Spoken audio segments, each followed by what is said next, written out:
مساء الخير يا شباب، اهلا بيكم معانا في فيديو جديد من دي اي واي بالعربي. انا اسمي هشام وجايب لكم النهارده معايا وصفه جديده او ريسبي جديده للاي ليكويد.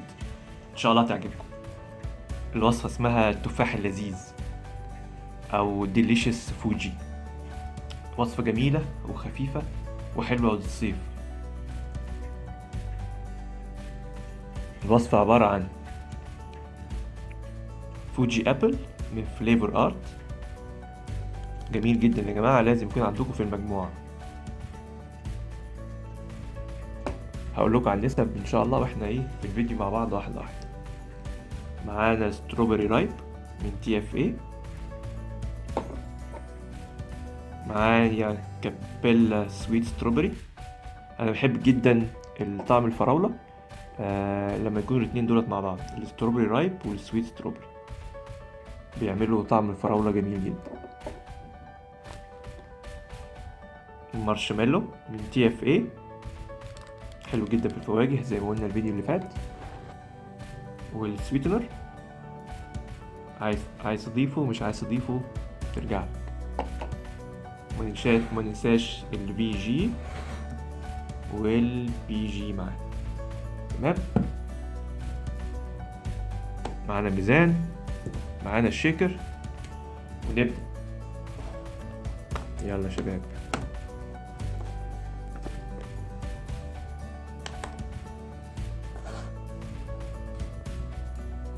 ميزان واضح ان شاء الله. تمام يا اتش. احب اشكر جدا جدا كل الشباب اللي عملوا سبسكرايب للشانل بتاعتي، وان شاء الله يتبسطوا من الوصفات والريسبيز الجاهزة بتاعتنا. جاهزين. طيب، ابل فوجي من فليفر ارت كام يا شباب؟ 2% من ابل فوجي، يعني تقريبا قد ايه؟ تقريبا 2/10، لان انا هعمل 10 مللي برضه. تمام، صفر دايما طبعا انت جاهز، ونبدأ نحط.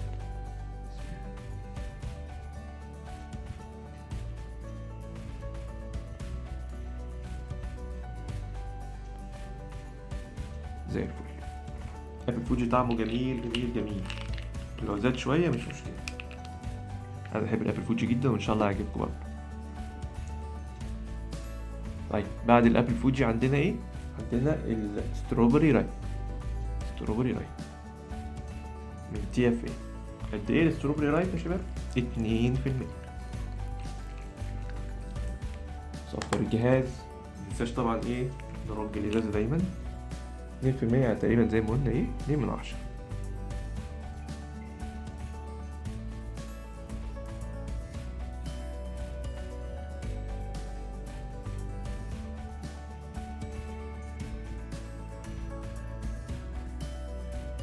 طبعا زي ما قلت لكم الفيديو اللي فات، انا بحب جدا استعمل الميزان في الوصفات بتاعتي، بتسهل الامور جدا. طيب، بعد كده سويت ستروبري. جميل، فراولة مسكرة طعمها جميل. قد ايه يا شباب؟ 3%. التشكيلة دي تبقى حلوة، 2% من الستروبري رايب و3% من السويت ستروبري، او تقريبا النسبة دي يعني ممكن نزودها شوية نقللها شوية، بس انا بحب دايما اجمعهم مع بعض. قلنا قد ايه يا شباب؟ 3%. تمام، رب الازازة 3% يعني قد ايه؟ 3/10. صفر الجهاز، صفر الميزان، 3/10.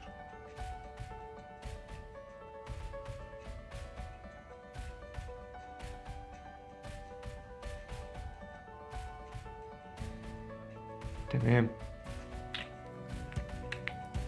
زي الفل. قربنا نخلص. وصفة لذيذة وسهلة مفيش فيها حاجة.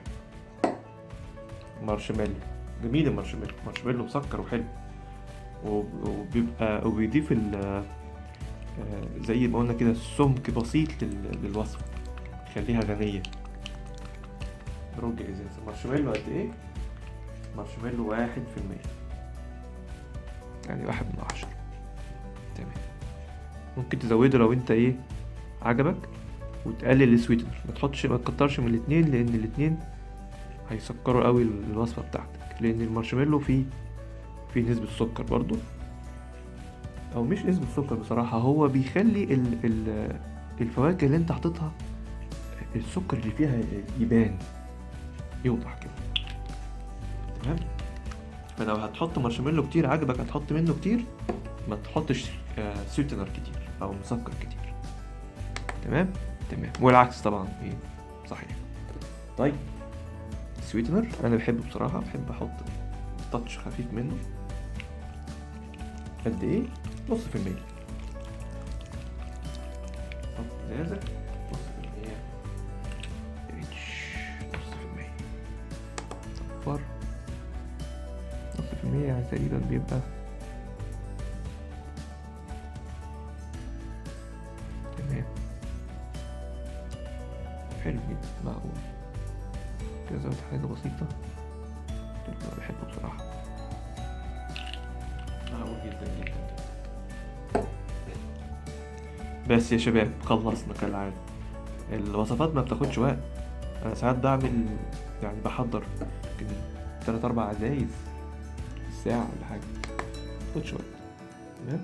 زي ما قلت لك مبحبش أعمل كميات كبيرة، بحب أعمل كذا وصفة في المرة واحدة. طيب البي جي والفي جي، قد ايه اتش بي جي؟ الوصفة دي قلنا هنستعمل فيها البي جي 50-50. هيبقى فاضل قد ايه من البي جي؟ هيبقى فاضل تقريبا 4.4. ليه فاضل؟ نسيت، ما تنسوش ان كل النكهات ديت متحملة على بي جي اساسا. تمام.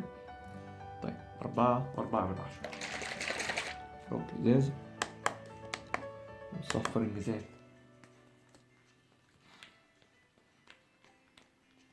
طيب البي جي يا شباب زي ما قلت لكم خفيف، ها، خلوا بالكم وانتوا ايه تحطوا منه. 4.4.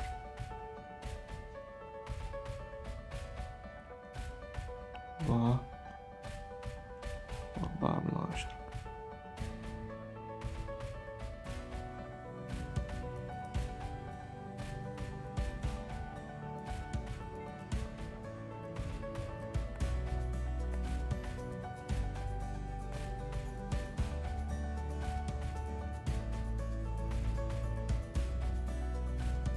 تمام.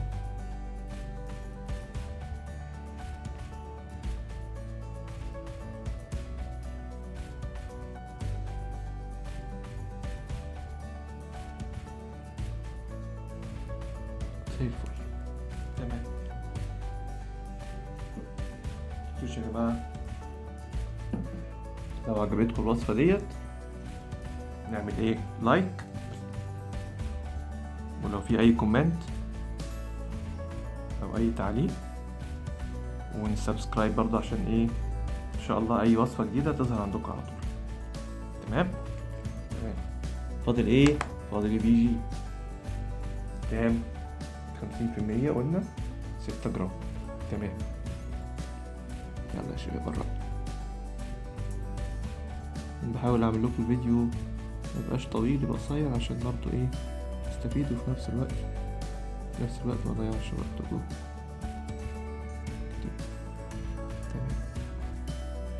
تمام.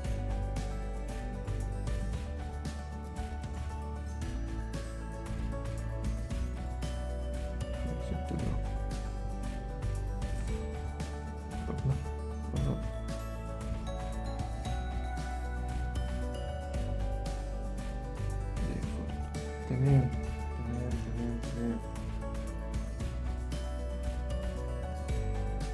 طيب بعد كده خلصنا خلاص. فاضل ايه؟ كالعادة جهاز متين نوبرو، اي باي او اي ماركة يعني، بس المهم يكون ايه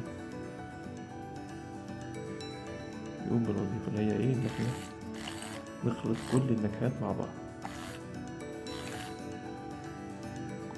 تمام. خلصنا. نسيت اقول لكم بقى ان ميزة النكهة ديت هي حاجة اسمها ايه، شيك اند فيب، يعني ترجها وبتعمل لها بيبنج على طول، مش محتاجة تعتقها أو تحفظها أو تخزنها. ودي ميزة بقى بصراحة، ميزة جميلة.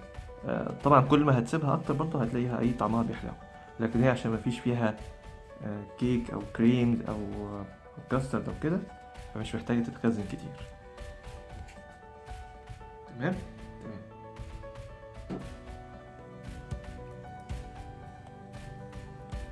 متنسوش تحط ستيكر على الإزاز بتاعتك عشان إيه متلخبطش.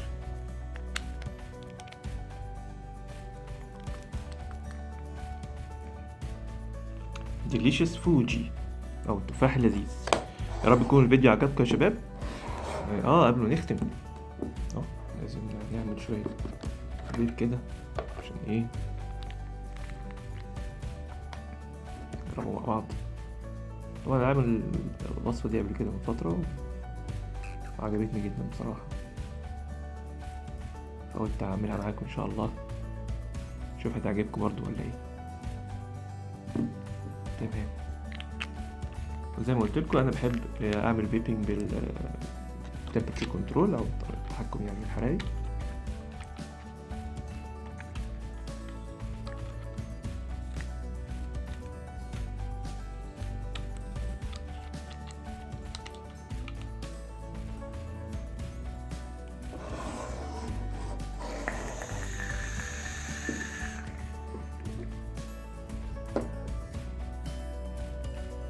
جميل.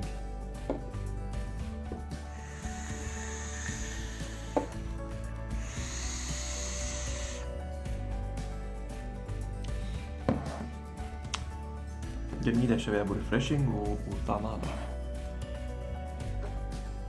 دي الحاجات اللي استعملناها، وان شاء الله برضه هنحاول تكون مكتوبة على الشاشة تبقى واضحة. نشوفكم ان شاء الله فيديو جديد المرة الجاية بإذن الله. لو عجبكم الفيديو لايك ونعمل تعليق لو عايزين، ونشير، ويا ريت لو نسبسكرايب عشان اعرف ان انتوا عايزين تشوفوا وصفات تانية مع هشام ودي اي واي بالعربي. شكرا يا شباب، مساء الفل.